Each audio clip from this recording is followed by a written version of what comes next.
ओम नमो भगवते वासुदेवाय। आज का हमारा टॉपिक है ईश्वर कहाँ निवास करते हैं।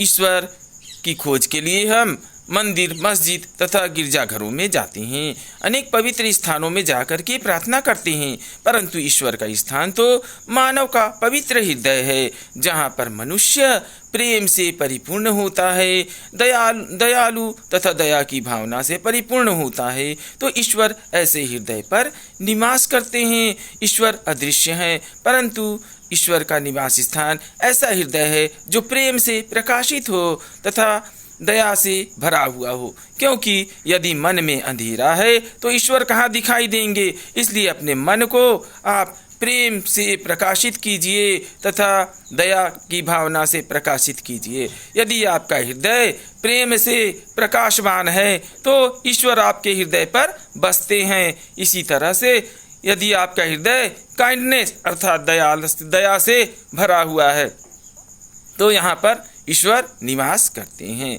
हमारी भावनाओं में ईश्वर निवास करते हैं, क्योंकि ईश्वर अदृश्य है, परंतु ईश्वर बहुत ही पावरफुल है, शक्तिशाली हैं। इसलिए वह ऐसे हृदय में निवास करते हैं जो काइंडनेस अर्थात दयालुता से तथा लव प्रेम से भरा हुआ है। ऐसे स्थान पर ईश्वर का निवास है और हम ईश्वर को भावनाओं के रूप में देखते हैं, ईश्वर की प्रार्थना करते हैं, पूजा करते हैं। क्योंकि कबीरदास जी ने में ऐसा कहा है। कबीरदास जी ने क्या कहा? कबीरदास जी ने कहा, पोथी पढ़ पढ़ जग मुआ, पंडित भया न कोई, ढाई आखर प्रेम का पढ़े सो पंडित होई। अतः अपने हृदय को प्रेम से प्रकाशवान कीजिए, दया से प्रकाशवान कीजिए, ताकि आपके हृदय में ईश्वर का निवास हो जाए और आप भक्ति की ओर चलने लगें तथा जीवन में सफलता प्राप्त करने लगें।